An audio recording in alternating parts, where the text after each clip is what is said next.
आत्तापुरतं paper 1 unit number 10. काय दिलंय? आधुनिक समाजातील सामाजिक बदल. बरोबर.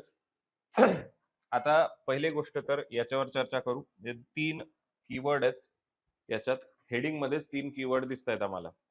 सामाजिक बदल हा एक कीवर्ड आहे. आधुनिक समाज हा एक कीवर्ड आहे. ठीक आहे. काय दिलंय तुम्हाला की social change in modern society. आता सोशल चेंज हा मॉडर्न सोसायटी मध्येच होत असतोय, हे तर बरोबर आहे. Yes no? सामाजिक बदल जो आहे तुमचा, तो हा तुमच्या कशात होणार? आधुनिकतेवरूनच सामाजिक बदल होणार.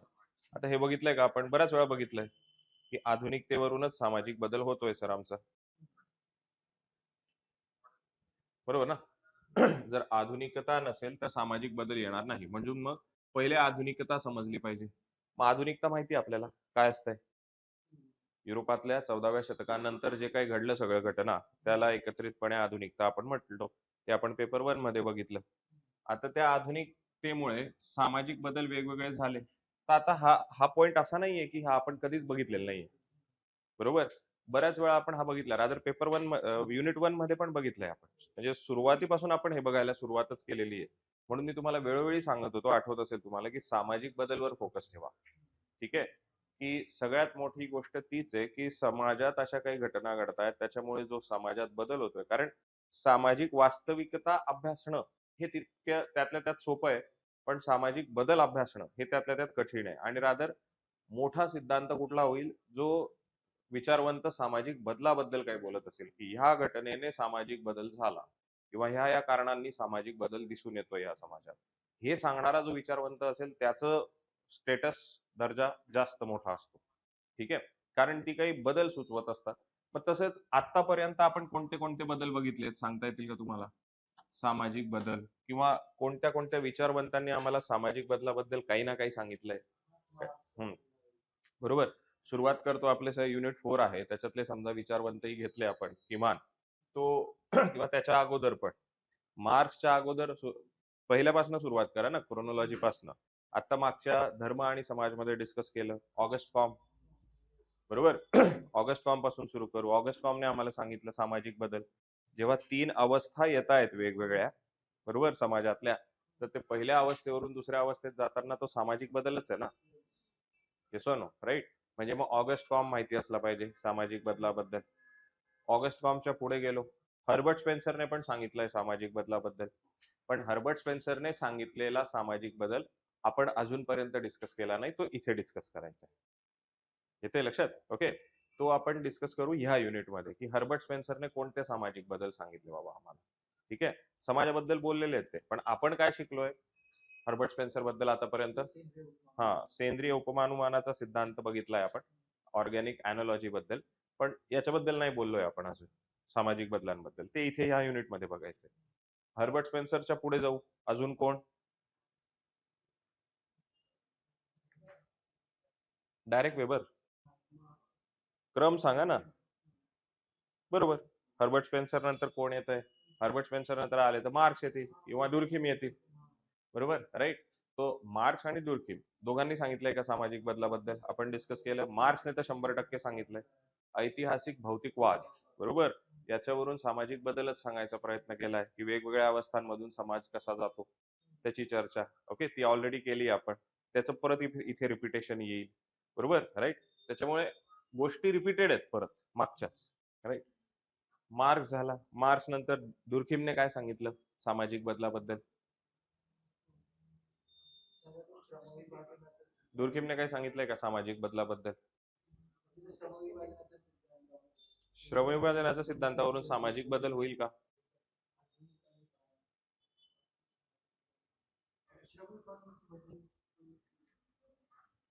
श्रमविभागणीचं बदलतं स्वरूप सांगितलंय. नाही नाही, मार्क्स कुठे तरी श्रमविभागणीचं बदलतं स्वरूप सांगितलेलं आहे. पण बदलत्या श्रमविभागणीच्या स्वरूपामध्ये सामाजिक बदल दिसतोय का आपल्याला? समाज बदलला आहे म्हणून श्रमविभागणी बदलली हे सांगितलंय. समाज बदलाला कारणीभूत घटक काय ते नाही सांगितलंय ना. बरोबर की नाही? राईट. जसं मार्क्सने सांगितलं किंवा ऑगस्ट कॉमने सांगितलं, की समाज कसा बदलतोय त्याची चर्चा नाहीये. समाज बदलामुळे म्हणजे पारंपरिक समाजात श्रमविभागणी काय होती आणि आधुनिक समाजात श्रमविभागणी काय आहे हे सांगितलंय. बरोबर? मग तो सामाजिक बदल थोडी आहे, तो श्रमविभागणीतला बदल आहे. येते लक्षात? तर ते नाही येणार मग इथे डिस्कशन. अजून ते कुठे सांगितलंय पण त्याने? ते सांगितलंय का? दुर्खिमने काय सांगितलं त्याची चर्चा आहे ना, राईट? तर दुर्खिमचं आपल्याला दिसत नाही की सामाजिक बदलाबद्दलची काही चर्चा. त्याच्यानंतर पुढे जातो वेबर. वेबरने सांगितलं का सामाजिक बदलाची चर्चा? बर, प्रोटेस्टंट नीतिमत्ता याच्यात सामाजिक बदल सांगितलाय का वेबरने?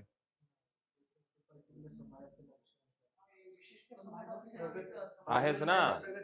समाज कसा बदलत चाललेला आहे, प्रगती कशी होत चालली आहे समाजाची, हे सांगितलंय ना वेबरने. बरोबर? समाज बदलत चाललेला आहे हे जे जे कोणी कोणी सांगितलेलं असेल ते सगळे येतील ना इथे सामाजिक बदलामध्ये. मग त्याची कारण काही असू दे, त्याचे परिणाम काही असू दे, फरक पडत नाही. ते त्या त्या विचारवंतांनी वेगवेगळे सांगितले, पण बदल का होतोय? वेबरने सांगितलं, प्रोटेस्टंट नैतिकतेमुळे सामाजिक बदल होतोय आणि लोक भांडवलशाहीकडे झुकतायत आणि इकडे भारत आणि चायनामध्ये नाही झुकत आहेत लोक, हे पण सांगितलं त्याने आम्हाला. बरोबर, राईट? सो ते बघितलं आपण, तो वेबर घेता येईल आपल्याला. दुसरं पुढे पार्सन. पार्सन काही सामाजिक बदलाबद्दल बोलतोय का?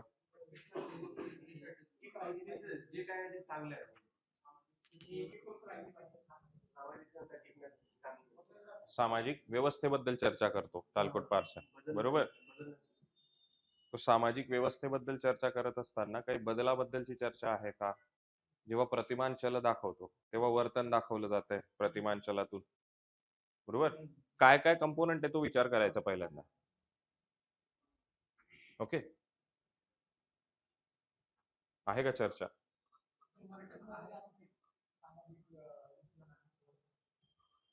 नाही, प्रतिमान चल किंवा सामाजिक व्यवस्थेमध्ये काही बदल सुचवला जातोय का?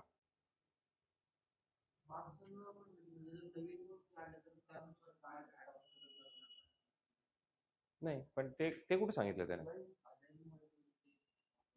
नाही, ते अडॉप्टेशन म्हणजे खालच्या सिस्टीम नुसार, व्यवस्थेनुसार वरची सिस्टीम अडॉप्ट करते, असं डिस्कशन आहे. नवीन जे येतं त्याच्यामुळे अडॉप्ट करतो असं नाहीये.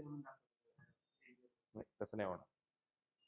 तो काही फार टालकोट पार्सनचं डिस्कशन दिसत नाही आपल्याला. ओके, वेगळा काही अँगल असेल कुठल्या विचारवंताचा तर तो इथे डिस्कस करू. पण आता आपण काय करतोय की आतापर्यंत जे बघितलंय आपण त्याच्यावरून काही सामाजिक बदल कोणी कोणी सांगितलंय त्याची चर्चा. मर्टन. मर्टनने सांगितलंय का सामाजिक बदल? काय सांगितलंय सामाजिक बदल मर्टनने? अरे, सामाजिक बदल कसा आहे विचलनात्मक वर्तन म्हणजे?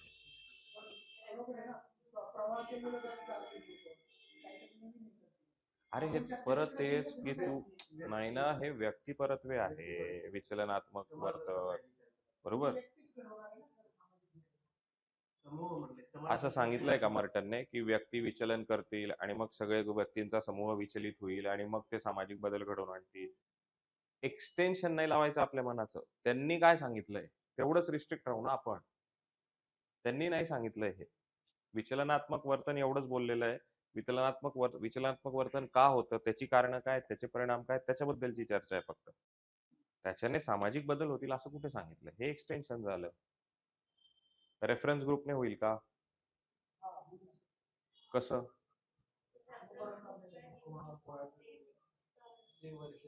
हा, तुम्ही विचलनात्मक वर्तनापेक्षा डायरेक्ट विचलनापर्यंत गेले त्याच्यापेक्षा हे सांगा ना, अँटिसिपेटरी सोशलायझेशन, गतिशीलता मिळते. बरोबर, राईट? अपेक्षी सामाजिकरण बघितली ना संकल्पना, राईट? त्याच्यातून गतिशीलता मिळते आणि मग ती गतिशीलता मिळते तर अर्थातच काय होतंय, बदल होतोय. सगळे सामाजिक गट जर वरच्या स्तरावर जात आहेत तर ती गतिशीलता आहे, मग तो बदल सुचतो तिथे, राईट? तर ते घेऊ शकतो मर्टनचं. आणि मीड, मीड तर काय, सामाजिक बदल हा शब्दच अप्लाय होत नाही मीडला. का? कारण स्वकेंद्रित आहे किंवा व्यक्ती केंद्रित आहे किंवा अप्रत्यक्ष अर्थवादी. बरोबर? तर हे मेजर लोकांबद्दलचं तर एवढी चर्चा करू शकतो आपण जे आपल्या आतापर्यंत आपण बघितले थिंकर म्हणून. बाकीचे पण आहेत बरेचसे लोक, म्हणजे आता धर्म आणि समाजमध्ये जेव्हा तुम्ही वेगवेगळ्या लोकांबद्दल, म्हणजे मॅलिनोव्स्की बद्दल चर्चा केली आपण इतक्या वेळा, तो मॅलिनोव्स्की पण सामाजिक बदल दाखवतोच ना, किंवा जेव्हा तो जुन्या संस्कृतीबद्दल चर्चा करतो आणि त्याचं तुलना नवीन यांच्याशी करतो, तेव्हा तो सामाजिक बदलच सुचवतोय, की समाज बदल कसा झालाय हे सांगतोय आम्ही. बरोबर? राईट? मॅलिनोव्स्की पण आहे चर्चेमध्ये. तर असे बाकीचे लोक पण आहेत, की ज्यांनी सामाजिक बदल सुचवलेले आहेत.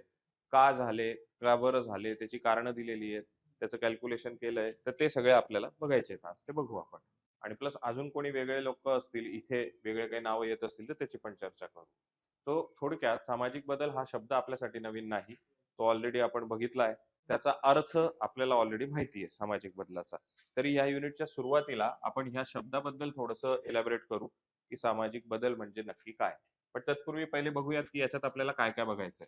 तर हेच जसं नेहमी आपण चर्चा करतो, म्हणजे की प्रत्येक टॉपिकशी रिलेटेड समाजशास्त्रीय सिद्धांत आपण डिस्कस केले आहेत. तसंच इथे पण आपण सामाजिक बदल तर त्याच्याशी रिलेटेड समाजशास्त्रीय सिद्धांत शब्द वापरू. आता यांनी बघा म्हणजे हे काय इकडे शब्द वापरलाय बदल, इकडे शब्द वापरलाय परिवर्तन. ठीक आहे. अर्थ एकच आहे. उगाचच कन्फ्यूज व्हायचं नाही. ते काहीतरी मूर्खपणा केलेला आहे त्यांनी सिलेबसमध्ये. ठीक आहे. तो सामाजिक बदलाचे समाजशास्त्रीय सिद्धांत. ते परिवर्तन इकडे का घेतलंय? कारण इकडे पण परिवर्तन दिलेलं आहे त्यांनी पेपर 2 मध्ये.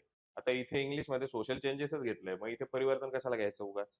ठीक आहे. पण ते आता आहे ते आहे. ते सोडून देऊ आपण. Social changes in modern India त्याच्याविषयीचे समाजशास्त्रीय सिद्धांत नेहमीप्रमाणे. त्याच्यानंतर हा एक वेगळा मुद्दा आहे. विकास आणि परावलंबन. आता हा मुद्दा इथे का बरं टाकलाय हे मलाही कन्फ्युजन आहे कितीक वर्षापासून. ठीक आहे. म्हणजे हा थोडासा वेगळा मुद्दा आहे. पण त्याच्याने सामाजिक बदलाशी तो सुसंगत आहे असं नाही.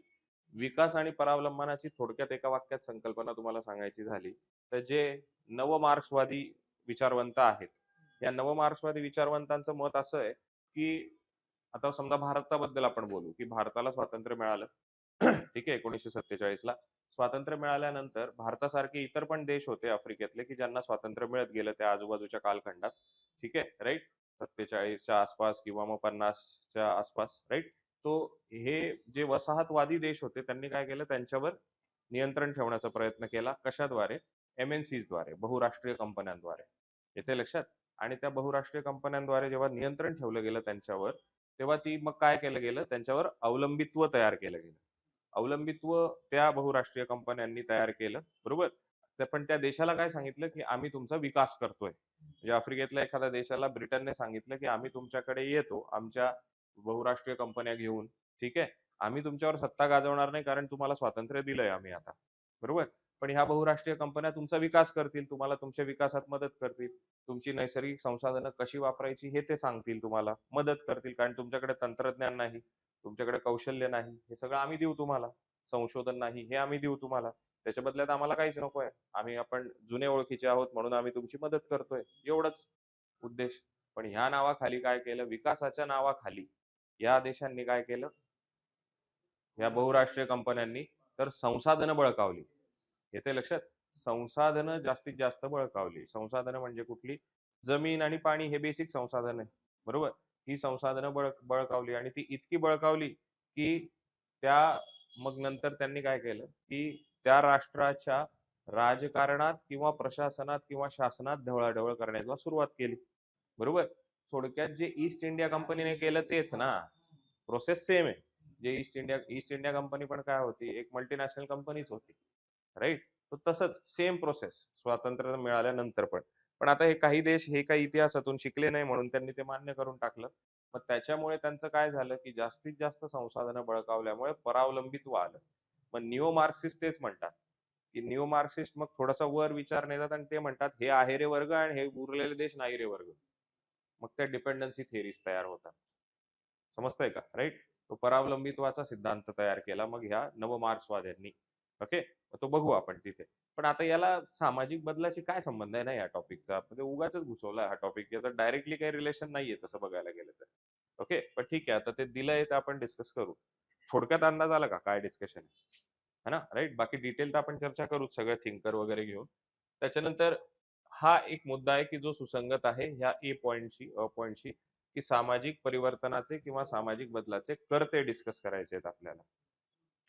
सामाजिक बदल होत असतो, पण सामाजिक बदल होताना कोणीतरी तो बदल करत असतं ना. मग ते कर्ते कोणते आहेत सामाजिक बदलाची? ती चर्चा करावी लागेल. बरोबर? जसं आपण तिकडे बघितलं, की युरोपामध्ये अंधकालानंतर आधुनिकता आली, तर ते आधुनिकता येईपर्यंत सामाजिक बदलाचे तिथे करते कोणते कोणते होते, तर जे आपण बघितले सगळे ते करतेच होते ना सामाजिक बदलाचे. म्हणजे व्यावसायिक क्रांती, बरोबर, विज्ञानाचा प्रगती, ज्ञानोदयाचा कालखंड, प्रबोधन युग, औद्योगिक क्रांती, फ्रेंच राज्यक्रांती, हे सगळे काय झाले त्या काळात, सामाजिक बदलाचे कर्ते झाले, बरोबर. मग तसं आधुनिक काळात, कारण इथे काय चर्चा आहे, आधुनिक समाजातील सामाजिक बदल बघायचा आहे ना. मग आधुनिक काळामध्ये सामाजिक बदलाचे कर्ते कोणते असू शकतात? अशी क्रांती वगैरे करता असू शकतो का? नाही. कारण आता क्रांती होणं तितकं शक्य नाही आधुनिक कालखंडात. कारण व्यक्ती स्वातंत्र्य आहे, बरोबर. आणि सगळे मेकॅनिझम, सगळ्या सिस्टीम सेट झाल्या आहेत. त्याच्यामुळे डायरेक्ट अशी एखादी क्रांती होणं तितकंसं शक्य नाहीये. म्हणून सामाजिक बदल हा हळू होत असतो, बरोबर. मग आपल्याला प्रकार पण बघायचे आहेत सामाजिक बदलाचे, की प्रगतिशील समाज, 2-3 प्रकार आहेत टोटल, पण 2 प्रकार आपण प्रायमरीली पण डिबेट आहे त्याच्यावर, की सामाजिक बदलाच्या प्रकारामध्ये प्रगतिशील प्रकार एक आहे, म्हणजे प्रोग्रेसिव्ह सोशल चेंज, आणि दुसरा आहे एव्होल्युशनरी सोशल चेंज, बरोबर. उत्क्रांतीवादी सामाजिक बदल. इथे लक्षात. मग आता जो आपण डिस्कस केला, युरोपात ज्या घटना घडल्या आणि त्याच्यामुळे आधुनिकता आली, तो एक प्रकारे उत्क्रांतीवादी सामाजिक बदल होता. येते लक्षात. पण म्हणजे काहीतरी एकदम सगळं बदलून गेलं ना, बरोबर. पण उत्क्रांतीवादी सामाजिक बदल प्रत्येकच वेळेस जगात होईल असं होत नसतंय. पण सामाजिक बदल होणारच नाही, पण मग असं पण नाही होत. म्हणून काही कर्ते आहे सामाजिक बदलाचे, की जे हळूवार बदल करत असतात समाजात, बरोबर. मग तेच कर्ते मुख्य करून इथे डिस्कस करायचे, की हळूहळू प्रगती करत असतात समाजाची. मग त्याच्यात येते मुख्य कर्ता तुमचा शिक्षण आणि सामाजिक परिवर्तन बघायचंय. म्हणजे शिक्षण हा सगळ्यात महत्वाचा कर्ता आहे, की जो सामाजिक बदल करण्यासाठी कारणीभूत ठरतो. आता हे तर पटतंच आपल्याला लॉजिकली, बरोबर, राईट, की शिक्षण हा एक महत्वाचा कर्ता आहे, की जो सामाजिक बदल करेल. त्याच्या व्यतिरिक्त विज्ञान हा पण एक महत्वाचा कर्ता आहे. ओके. विल्यम ऑकबॉर्न यांच्याबद्दल डिस्कस करू विज्ञान डिस्कस करत असताना, की विज्ञानाने, टेक्नॉलॉजीमुळे किंवा सायन्समुळे कशा प्रकारे सामाजिक बदल होत असतात. आणि मग तिथे ती संकल्पना आहे सांस्कृतिक विलंब, कल्चरल लॅग. आठवतंय का? बघितली का आपण? टर्मिनॉलॉजीज मध्ये बघितले, आठवतंय? काय असतो अर्थ? सांस्कृतिक विलंब. हा, नाही नाही, सांस्कृतिक विलंब, कल्चरल लॅग. संस्कृतीपासून लांब जातो असं नाही. हा, नाही. हा म्हणजे कसं ऍक्सेप्ट करायला वेळ लागतो म्हणजे काय? तर तंत्रज्ञानाबद्दल सांगितलं होतं ना. काय होतंय, म्हाताऱ्या आजोबांना मोबाईल वापरता येत नाही, हा सांस्कृतिक विलंब आहे, सिंपल. Okay, right. तर ती कन्सेप्ट आहे. पण विज्ञानामुळे पण ठीक आहे, ते बघू, विल्यम ऑकबॉर्न बघू तेव्हा. पण आता पुरतं की सामाजिक बदलाचा करता विज्ञान आहे, तंत्रज्ञान आहे, ठीक आहे. तो इथे तुम्हाला 3च कर्ते दिलेले आहेत, शिक्षण, विज्ञान आणि तंत्रज्ञान सामाजिक बदलाचे. पण आता पेपर 2 बघा. पेपर 2 मध्ये तुम्हाला दिसेल बघा, की सामाजिक बदलाचे इतर कर्ते, ठीक आहे. कोणते कोणते कर्ते आहेत? संविधान हा एक कर्ता आहे, कायदा हा एक कर्ता आहे, बरोबर. संविधान आहे का सामाजिक बदलाचा करता? 100%. कायदा 100%, बरोबर. काल आपण इथे एवढं डिस्कशन केलं, की समलैंगिक संबंधांना मान्यता देणे म्हणजे सामाजिक बदलच आहे ना, कायदेशीर मान्यता देणे, तो कायदा पण आहे. आता शिक्षण, शिक्षण तर ऑलरेडी इथे डिस्कस केलंय, बरोबर, राईट. मग ते रिपीट करायची गरज नाही. तिथे फक्त आपण भारतीय समाजाचे उदाहरणं वापरायचे, म्हणजे तो पॉइंट कव्हर झाला आपला. ओके. तो एक्झॅक्टली ओव्हरलॅप आहे जसंच्या तसं. परत अजून नियोजन हे पण सामाजिक बदलाचे करता असू शकतो का? नियोजन आणि मिश्र अर्थव्यवस्था हे पण असतील सामाजिक बदलाचे करते, राईट. ओके. तो हे इथे थोडक्यात पेपर 1च्या डिस्कशन वरून पेपर 2 मध्ये आपल्याला फक्त आणि फक्त ऍडिशनल करते डिस्कस करायचे आहे, बाकी वेगळं काहीच नाहीये पेपर 2 मध्ये. इथे लक्षात, सामाजिक बदलाचे ऍडिशनल करते इथे डिस्कशन करायचे. Paper 2 part C unit number 1, ठीक आहे. तो दोघं ओव्हरलॅप डिस्कशन आहेत आपले, बरोबर. नाही ना, व्यक्ती कसा होईल सामाजिक बदल घडताना? आता उदाहरणार्थ तुम्ही असं म्हणणार का, की भारतीय स्वातंत्र्य मिळवण्यासाठी एका व्यक्तीने काम केलं, गांधीजींचं महत्व किती असलं तरी एक व्यक्तीचं नाव नाही येऊ शकत ना. नाही, पण करता करता नाही येणार, कारण इथे कर्त्याचा अर्थ काय घेतोय? प्रक्रिया घेतोय. हा, बरोबर, ते घेतोय आपण इथे आता. व्यक्ती नाही घेत. व्यक्ती, कारण समाज सुधारक तू जे म्हणतो ते जरी बरोबर असलं तरी दीर्घकालीन टिकवून ठेवणारा सामाजिक बदल एका व्यक्तीमुळे नसतो होत ना. आता समाज सुधारकांना म्हणजे स्त्री शिक्षण तुम्ही म्हणलं, बरोबर? तर आता महात्मा फुले यांचं नाव येतं स्त्री शिक्षणाबद्दल. ते अगदी योग्य आहे. पण फक्तच महात्मा फुले आहेत का? म्हणजे आता जेव्हा मी असं म्हणेन, की भारतात स्त्रियांच्या शिक्षणासाठी प्रगतीसाठी कामं कोणी केली? सुरुवात महात्मा फुलेंनी केली म्हणून त्यांचं महत्त्व खूप जास्त आहे. पण इतरही लोकं आहेत ना, म्हणजे मग राजा राममोहन रॉय पण घेतो ना त्या लिस्टमध्ये, राइट? तर त्याच्यामुळे व्यक्ती एक नाही होत जेव्हा सामाजिक बदल होतो तेव्हा. अनेक व्यक्ती घ्यावे लागतील जर व्यक्ती घेतले तर. पण इथे आपण व्यक्ती न घेता प्रक्रिया घेतोय, की सामाजिक बदलाची प्रक्रिया काय असेल. ओके, कर्त्यांमध्ये. ओके, समजलंय? मग ओव्हरऑल काय डिस्कशन आहे पेपर 1 आणि पेपर 2 चं. ओके. आता याच्यात थोडंसं करंट अफेअर्सवर फोकस करायचं ह्या युनिटमध्ये. कारण प्रश्न तुम्हाला हे करंट अफेअर्सवर बेस्ड होतील म्हणून मी तुम्हाला सांगून ठेवलं इथे, की चालू घडामोडींवर थोडं लक्ष केंद्रित करायचं. हे उदाहरण घेऊ आपण आता इथे, की जेव्हा इथे जर तुम्हाला टॉपिक नाव दिलंय, की तंत्रज्ञान हा एक कर्ता आहे सामाजिक बदलाचा, तर मग तुम्हाला प्रश्न येणं काही चुकीचं नाहीये, की एआय मुळे काय-काय सामाजिक बदल होत आहेत. बरोबर? राइट? एआय मुळे सामाजिक बदल होतोय. बरोबर? मग प्रश्न जर त्याच्यावर आला, तर तो युनिट 10 चा प्रश्न असेल. बरोबर? रादर प्रश्न तुम्हाला याच्यावरच येतील. प्रश्न ओपन एंडेडच असणार आहे. प्रश्न बघू तेव्हा सांगेनच तुम्हाला. त्याच्यामुळे थोडंसं चालू घडामोडींशी रिलेटेड डिस्कशन असेल इथे. पण सामाजिक बदलाचे सिद्धांत आपलं जे नेहमीप्रमाणे ठरलेलं आहे, की टॉपिक काही आला तरी स्टॅटिक पार्टवर जास्त भर द्यायचा आहे. ते लिहिण्यावर जास्त फोकस करायचा आहे. म्हणजे आता तुम्हाला जर प्रश्न